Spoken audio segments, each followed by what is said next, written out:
ज़ीशान पिछले 10 सालों से अपने उस पिता को खोज रहा था जिसे पाकिस्तान के फौज ने जबरन अगवा किया। बलूचिस्तान में तो यही होता है, वहां पर कोई भी घर ऐसा नहीं है जहां के मर्दों को फौज में जबरन अगवा ना किया हो। अगवा होने के बाद इनका क्या होता है? क्या इन्हें मार देते हैं या किसी जेल में रखते हैं? क्या करते हैं कुछ पता नहीं। ज़ीशान के पिता के साथ भी यही हुआ था। उस वक्त ज़ीशान सिर्फ 11 साल का था। साल 2015 में पाकिस्तानी फौज के फ्रंटियर कोर ने ज़ीशान के पिता जहीर अहमद को जबरन अगवा कर लिया था। ज़ीशान की उम्र तब 11 साल थी और उसकी बहन सिर्फ 40 दिन की थी।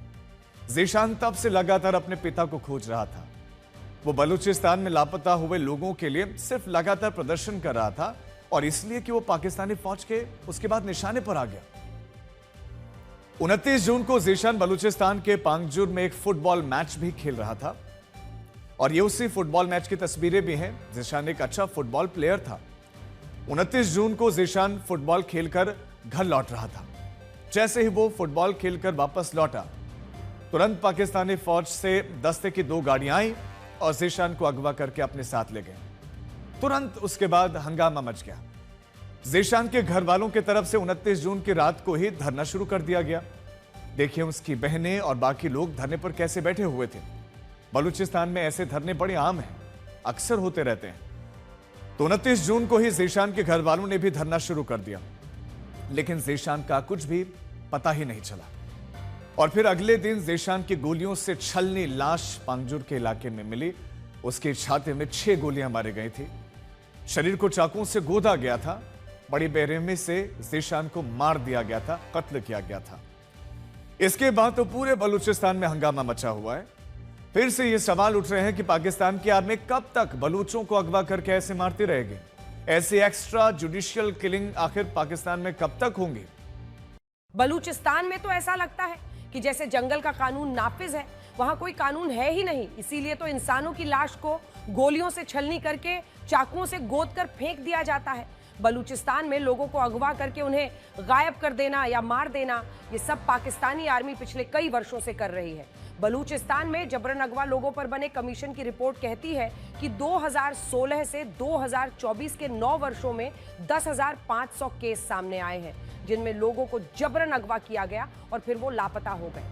यहाँ तो पाकिस्तान की आर्मी लगातार ये जुल्म सितम करती ही रहती है, लेकिन इन दिनों पाकिस्तान आर्मी की इंटेंसिटी यहाँ ज्यादा बढ़ गई है और उसकी वजह है आसिम मुनीर की बलूचिस्तान से पर्सनल दुश्मनी।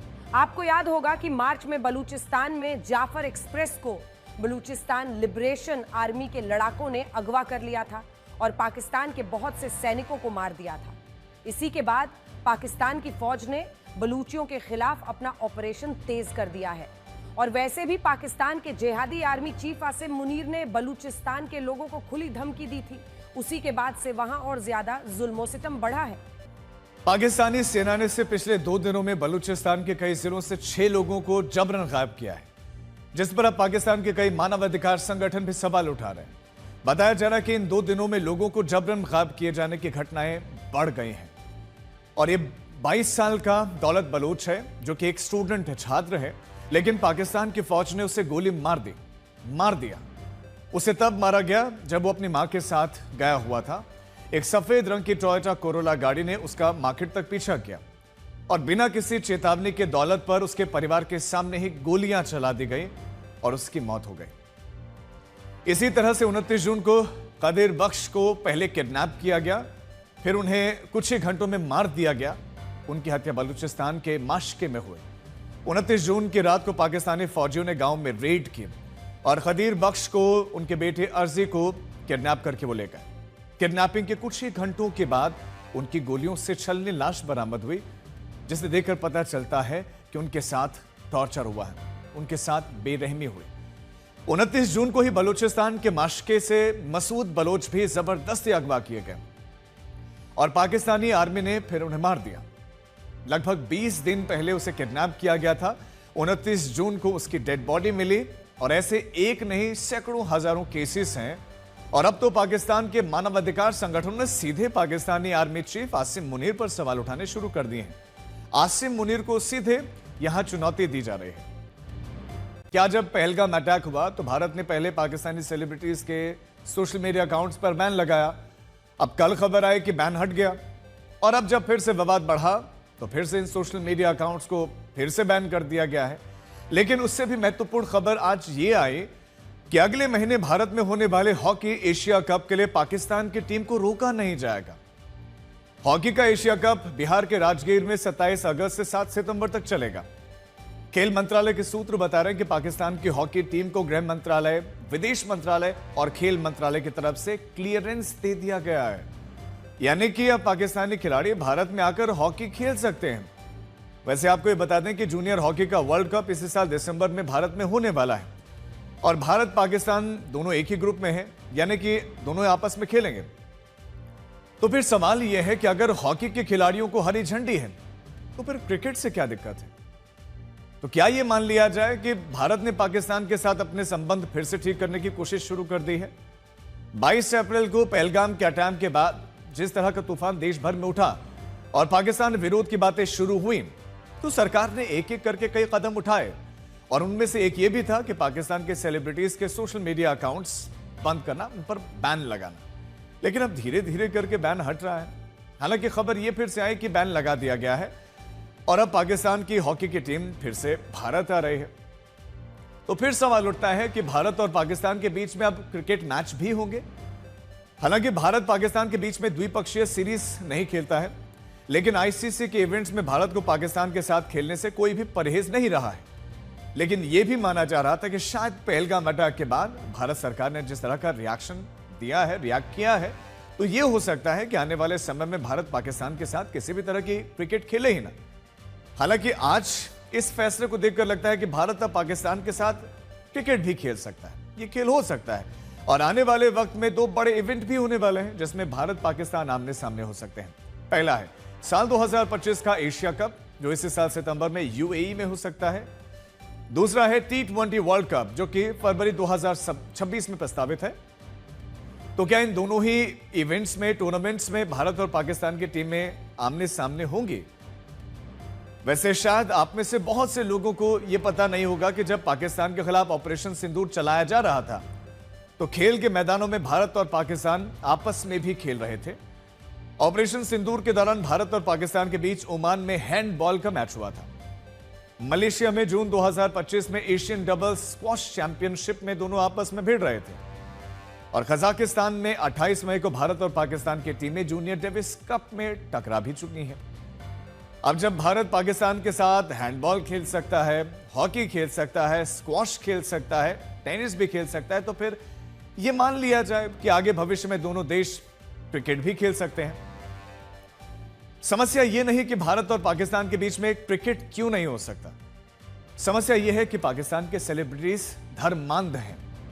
समस्या है कि पाकिस्तान के क्रिकेटर्स मैच को भी जिहाद की तरह खेलते हैं और यह हम नहीं कह रहे हैं, पाकिस्तान के कई पूर्व क्रिकेटर्स खुद ही बोल चुके हैं। सोचें पाकिस्तानी क्रिकेटर्स के अंदर भारत को लेकर किस तरह की नफरत है, वो तस्वीरें बता रहे हैं। ये पाकिस्तान का मशहूर क्रिकेटर शाहिद अफरीदी, जिसने भारत के ऑपरेशन सिंदूर के बाद जब पाकिस्तान ने हमला किया और उस हमले के बाद जब सीज फायर हुआ तो पाकिस्तानी आर्मी ने अपनी जीत का फर्जी दावा किया और इसी शाहिद अफरीदी ने अपनी सेना के साथ पाकिस्तान की सड़कों पर यह रैली निकाली थी। और ऐसे में यह खबर आई कि शाहिद अफरीदी का यूट्यूब अकाउंट फिर से खोल दिया गया है।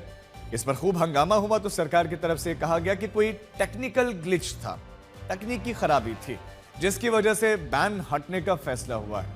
लेकिन अब फिर से लगा दिया गया है और फिर से शाहिद अफरीदी का यूट्यूब अकाउंट भारत में नहीं खुल रहा है।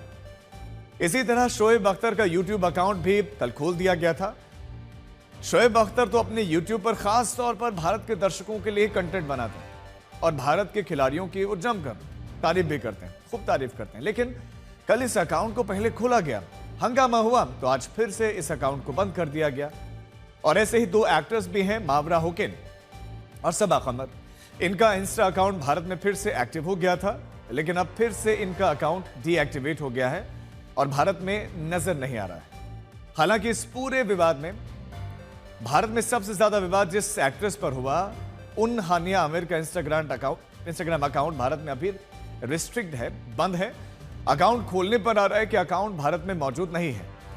हानिया के अलावा फवाद खान, माहिरा खान, अली जफर और आतिफ असलम जैसे सिंगर भी, उनका अकाउंट भारत में नहीं दिख रहा है, नहीं खुल रहा है। पहलगाम अटैक के बाद गृह मंत्रालय की सिफारिश पर भारत सरकार ने 16 पाकिस्तानी यूट्यूब चैनल्स पर बैन लगा दिया था। इन चैनलों पर भारत, भारतीय सेना और सुरक्षा एजेंसी के खिलाफ भड़काऊ, सांप्रदायिक और भ्रामक खबरें फैलाने के आरोप थे। अब बात पाकिस्तान के उस डर की जो उसे भारत के ऑपरेशन सिंदूर से मिला हुआ है। आसिम मुनीर भी इसी डीलिंग के लिए अमेरिका गया था। आसिम मुनीर ने तो ट्रंप के साथ व्हाइट हाउस में बाकायदा लंच भी किया था और फिर पाकिस्तान आने के बाद ट्रंप को नोबेल पीस प्राइज के लिए नॉमिनेट भी किया था। तो क्या यह माना जाए कि आसिम मुनीर भी इसीलिए अमेरिका गया था ताकि पाकिस्तान को मेड इन यूएस हथियार मिल सके? और सबसे बड़ी बात यह कि क्या पाकिस्तान का अब चीन से विश्वास उठ गया है?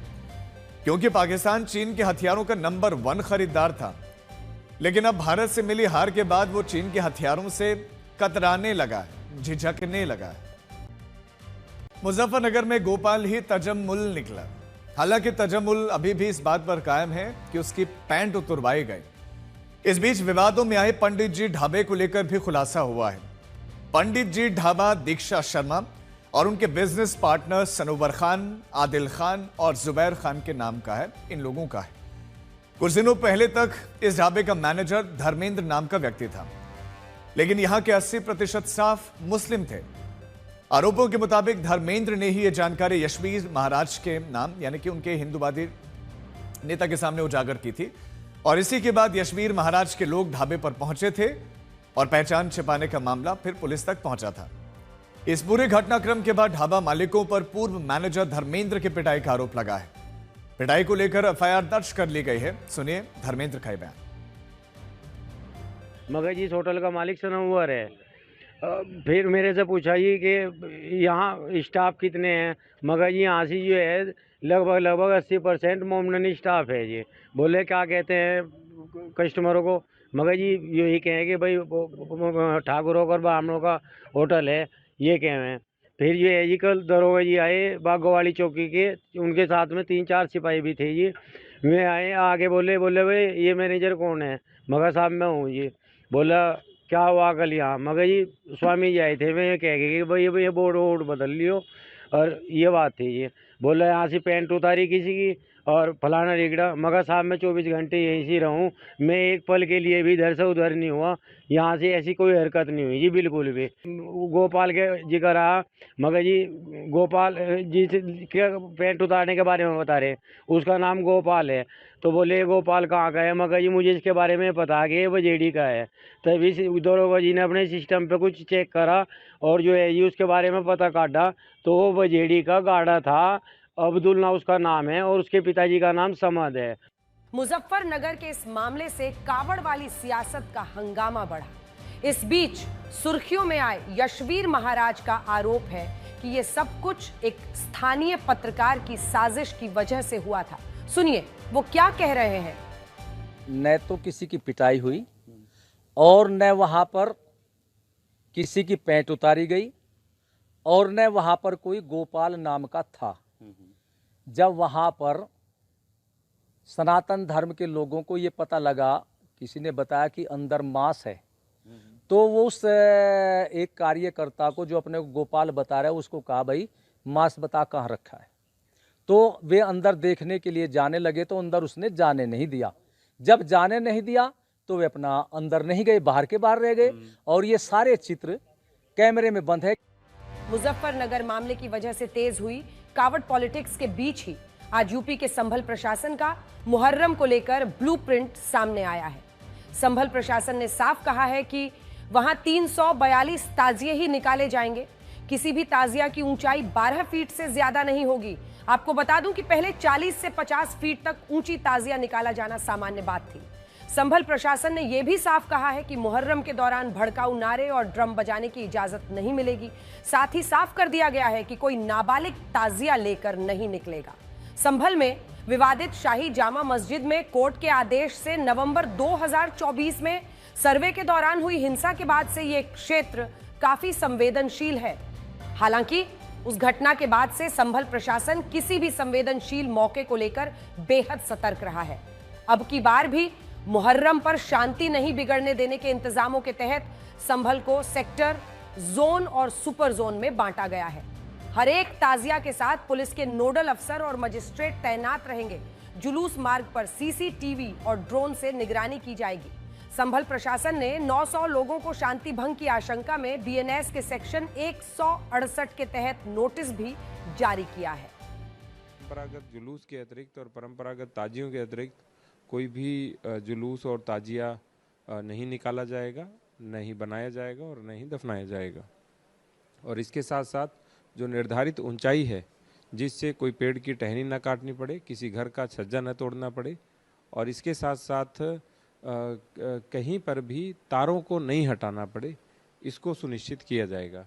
गत वर्ष सब लोगों ने इस बात को माना था और हमारे यहाँ मुहर्रम बहुत अच्छे से मनाया गया और कावड़ यात्रा भी बहुत शांति से संपन्न हुई। मुहर्रम हो या कावड़ हो, किसी की आस्था पर चोट ना पहुंचे और शांति बनी रहे, यह जिम्मेदारी प्रशासन की है, यह जिम्मेदारी सरकार की है। लेकिन असली समस्या तब आती है जब राजनीति इसमें अपने मतलब साधने लगती है। ये राजनीति अभी चलेगी, ऐसे संकेत सामने आ गए हैं।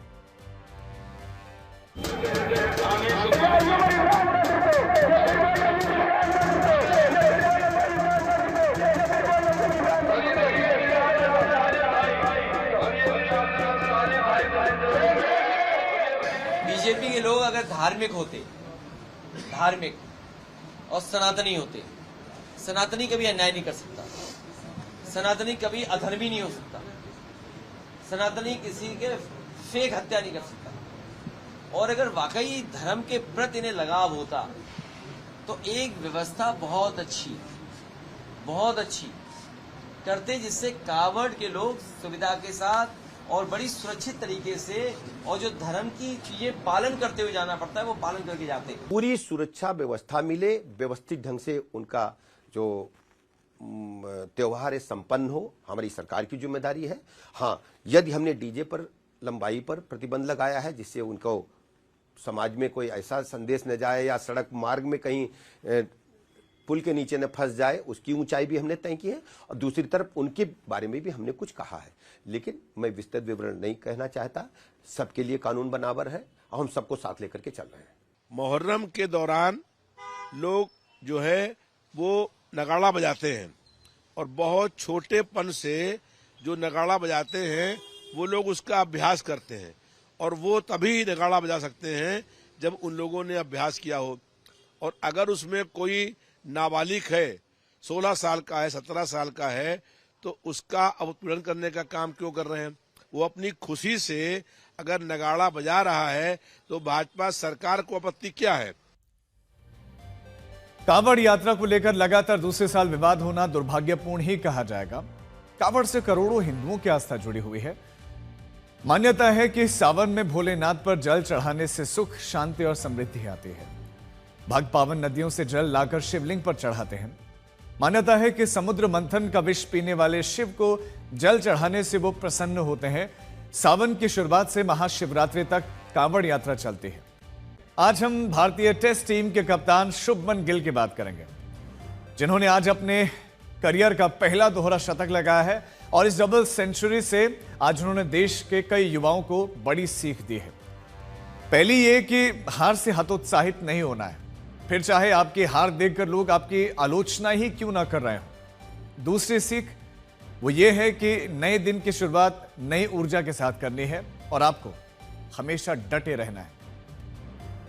शुभमन गिल ने आज अपने फैंस को ही नहीं बल्कि देश के हर एक युवा को सिखाया है कि छोटी मोटी परेशानी और आलोचनाओं से घबराना नहीं है, बल्कि अपने लक्ष्य की तरफ आपको नजर रखनी है, आगे बढ़ते चले जाना है और यही नहीं, अपनी क्षमताओं पर पूरा भरोसा रखना है।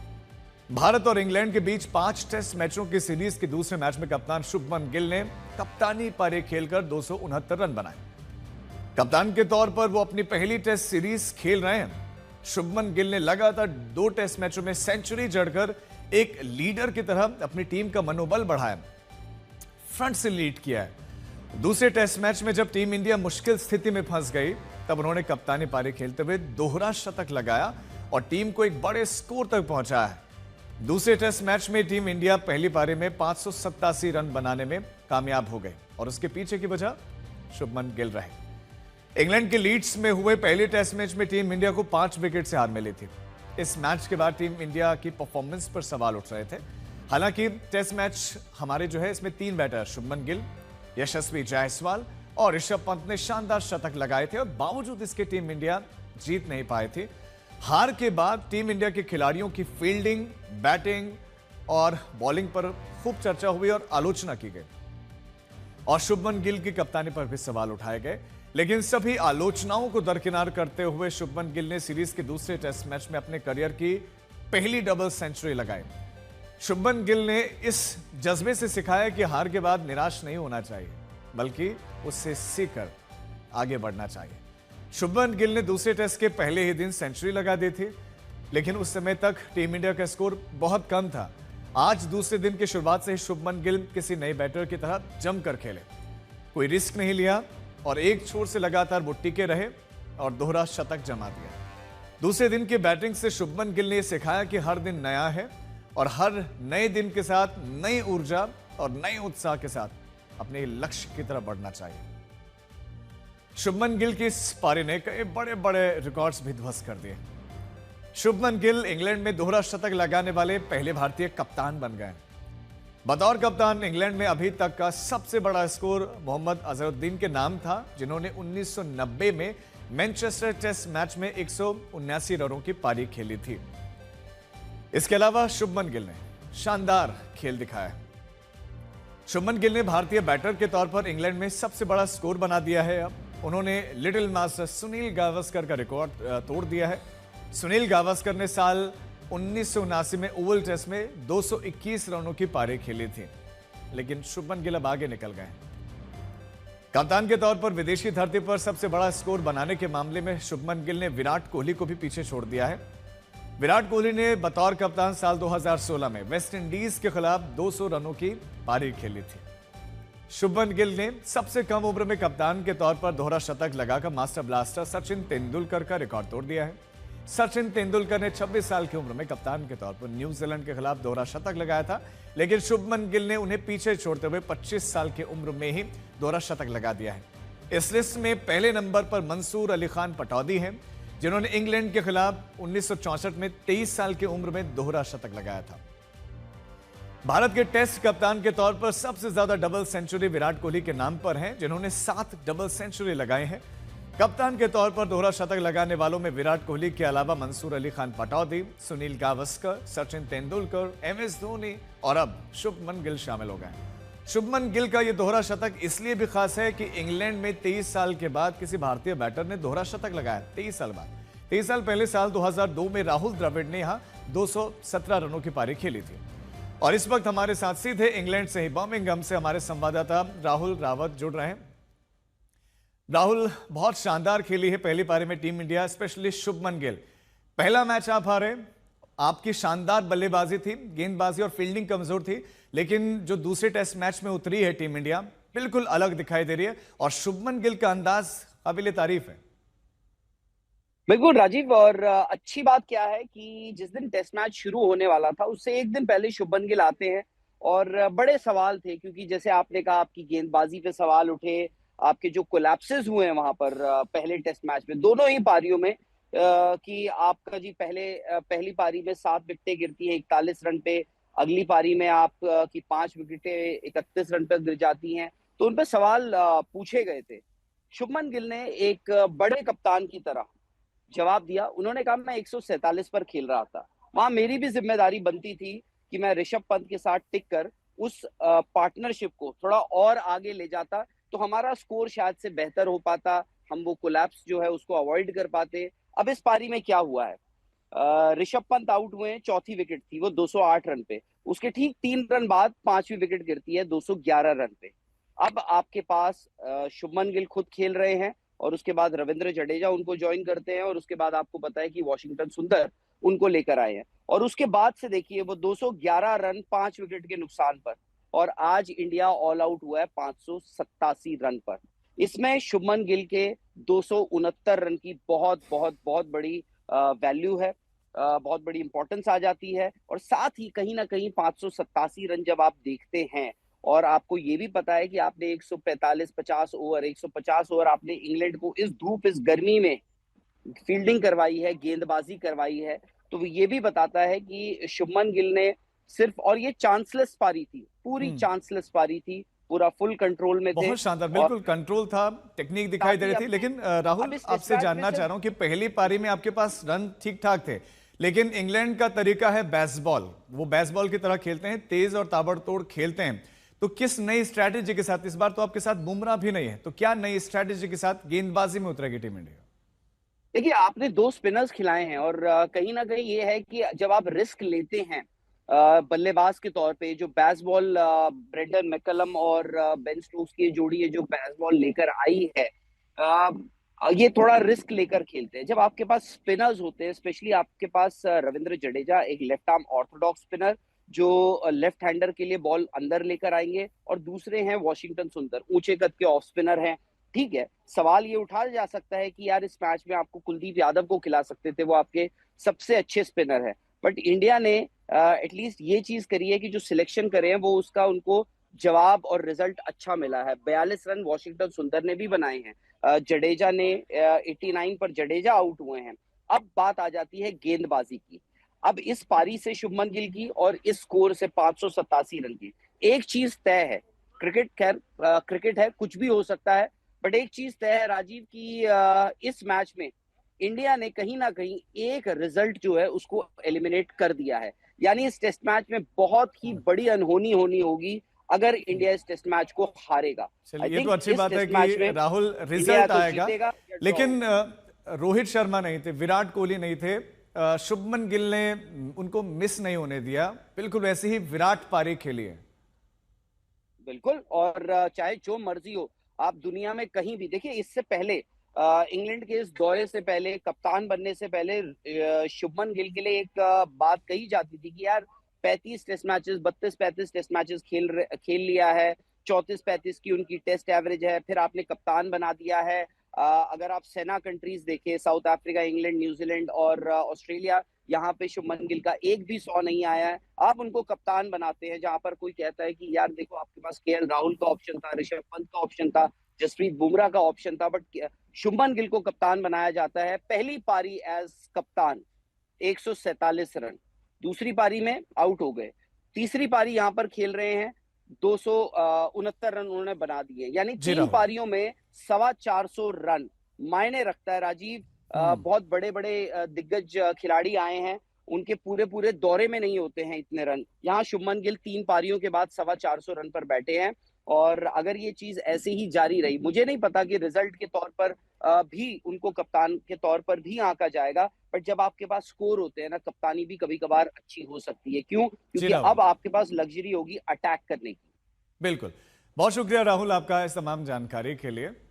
बहुत शानदार शुभमन गिल की ये पारी रही। और अब आपको भारतीयों के खान पान की बदलती आदतों के बारे में बताएंगे, जिसका खुलासा भारत सरकार की एक रिपोर्ट में हुआ है।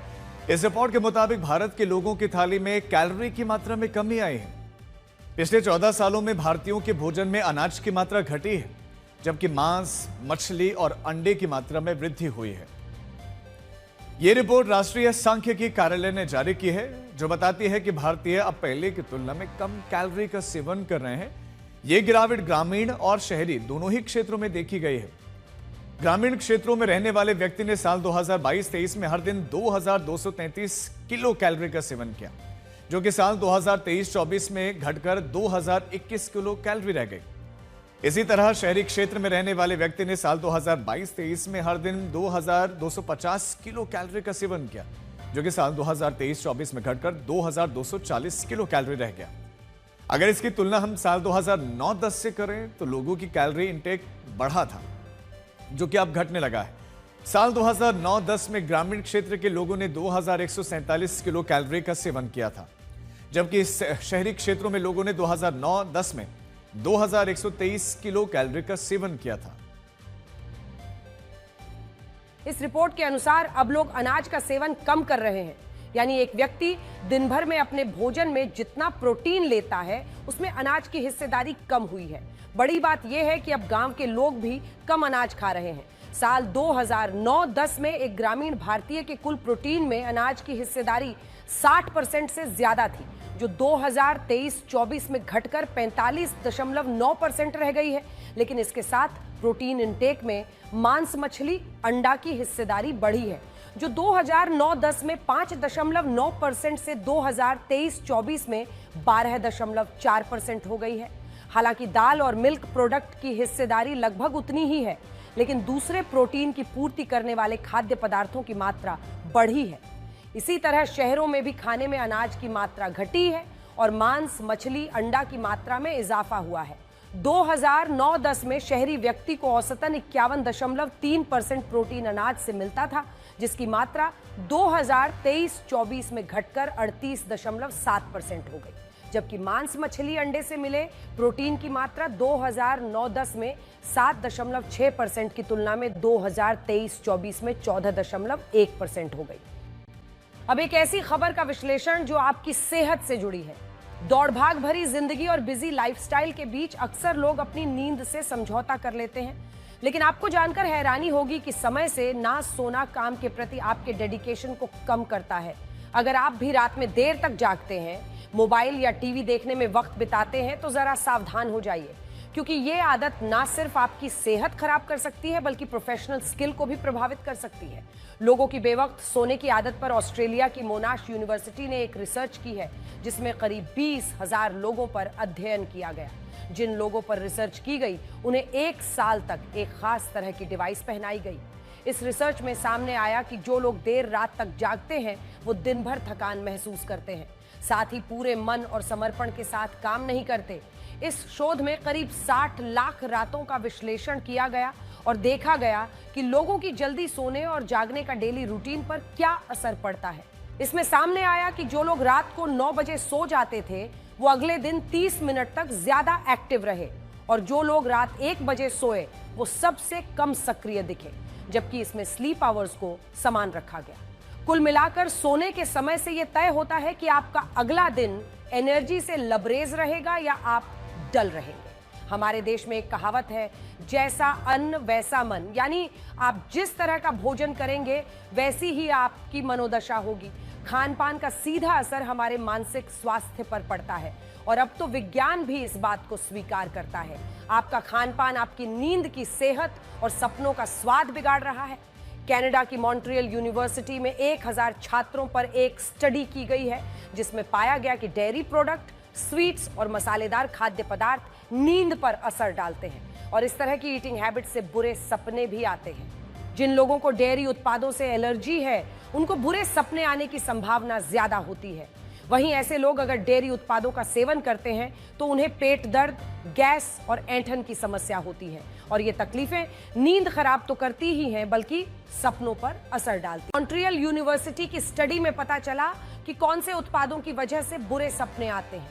31% लोगों ने स्वीट्स को बुरे सपनों की वजह बताया, 22% ने कहा कि डेयरी प्रोडक्ट जिम्मेदार हैं, 16% लोगों ने कहा कि मांसाहार से बुरे सपने आते हैं, और 13% लोगों ने कहा कि मसालेदार खाना इसकी वजह है। इस तरह का खान पान भले ही आपकी नींद खराब करता है, लेकिन कुछ चीजें नींद को बेहतर भी बनाती हैं। स्टडी में सामने आया कि रोजाना फल खाने वाले 18% लोगों ने अच्छी नींद आने की बात कही, 12% ने सब्जियों को और 13% लोगों ने हर्बल टी को अच्छी नींद का राज बताया। यानी खान पान में सुधार से जिंदगी और बेहतर हो सकती है।